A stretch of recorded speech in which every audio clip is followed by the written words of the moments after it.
What's going on, guys? T-Mart here, and I'm super excited to bring you guys some of the very first Mob of the Dead gameplay ever uploaded to YouTube. Yes, that's right, guys. This is the brand new Zombies map that just came out with the Uprising DLC, the second map pack for Black Ops 2, and let me tell you guys, this map is freaking epic. So, I wanted to share it with you guys. I don't really have a lot of Zombies experience yet. I played it for a couple of hours at Treyarch this past weekend, but I wanted to share it with you guys, share some of the things I learned with you guys, so you guys can load up this new Zombies and know a little bit more than the average person.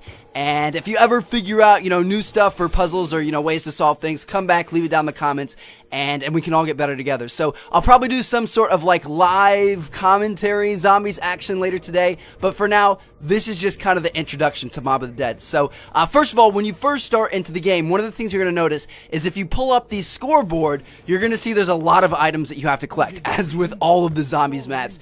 And there's two different kind of sections in this thing. So there's quest items and there's recipes. And the quest items are the really kind of essential items that are going to help you progress through the map. The recipes are more just helpful items that you can get if you want, but you don't necessarily have to. So anyway, the first quest item is the Warden's Key. And this thing is very, very important because you can't get the rest of the quest items, the plain parts, without having the Warden's Key first. Now, if you guys want to know how to get the Warden's Key, it is a little bit hard to figure out at first, but it ends up being super simple. I will have another video up on that, so click the annotation on screen or the link down in the description. It's a really short, really easy video explaining to you guys exactly how you can get it, because it's in two different locations on the map, so go check that out. But anyway, once you get the Warden's Key, you can get the plain parts, and these things are scattered all throughout the map. I'll talk about the different places later in the video, but yeah, once you get all the plain parts, then you can assemble the plane, launch yourself off the roof of the building, and voila, you find yourself on the Golden Gate Bridge. Now,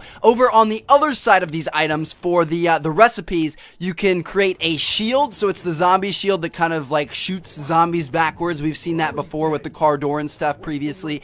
And then also, you can create an acid gat kit. And I'm not really sure what that is. I don't know if it's like an acid repellent, so you can run through the acid trap in the middle of the map, or what that is. I've never built it. I'm not sure what it does, so we'll have to wait and see. If you guys know, then make sure to leave a comment down below. But anyway, yeah, so that's just kind of the basic introduction. That's what you want to do. You want to collect all of the quest items so you can progress through the campaign, get on the Golden Gate Bridge, and try to get through the story as much as possible. Now, one thing you're going to have to take advantage of to get as far as possible is the Afterlife mode, which is a new addition to this Zombies mode, and it's something we've never seen before, but it's definitely really cool. So, as you guys saw right at the start of this video when we first spawned in, we were this weird white, bluish, ghostly character that was like running around really fast and could jump really high and stuff, and then we went and took control of a body. Well, we were in Afterlife mode, and this thing is very, very important for you to progress through the game. So,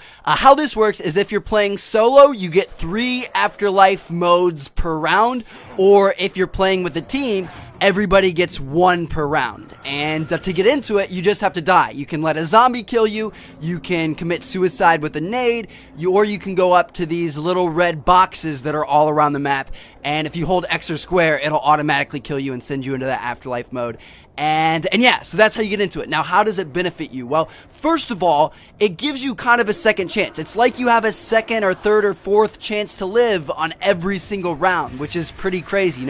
If you get in a bind and there's zombies all around you, if they down you, you just go into Afterlife mode and you can go in and attack them. Now, when you attack them in Afterlife mode, you shoot like these lightning bolts at them, and it doesn't actually kill them, it just zaps them to a different part of the map, but at least gets you out of there, and then you can spawn back into your body and keep going. So it's like you have 2 lives every single round, which is obviously very useful.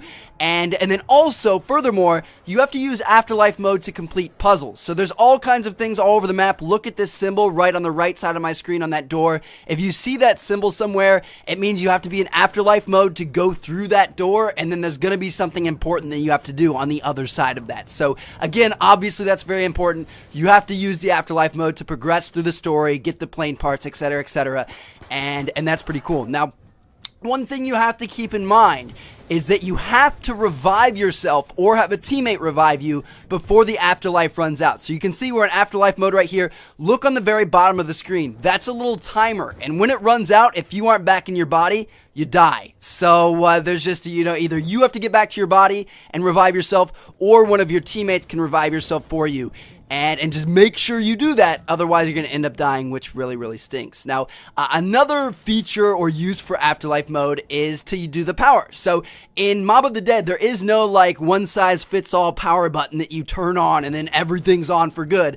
Everything has to take Afterlife mode to get it powered up. So like in the perk machines, you have to go into Afterlife mode, shock the generators next to them, and then they'll turn on, which, again, that's a new feature. It kind of stinks that you have to kill yourself in order to get a perk, but that's just how these things work. There's all kinds of strategies involved with it. And then also there's all kinds of power-ups in different cells all over the map. Like you guys saw in the very beginning stage, I shocked something as soon as I spawned in, then went into a body, and there was a double XP open in that cell. It had previously been locked. I had shocked the door open. And then there's also like a max ammo right here. There's all kinds of different power-ups that you can pick up all over the map if you get into Afterlife mode and open up their cells. So yeah, that's just, it's pretty crazy. Afterlife mode has a huge value in this game, and there's all different kinds of ways to use it. So make sure you guys check it out and understand how it works. Now, moving on to another new gameplay addition or feature, we've got the Warden. So this guy is the big badass boss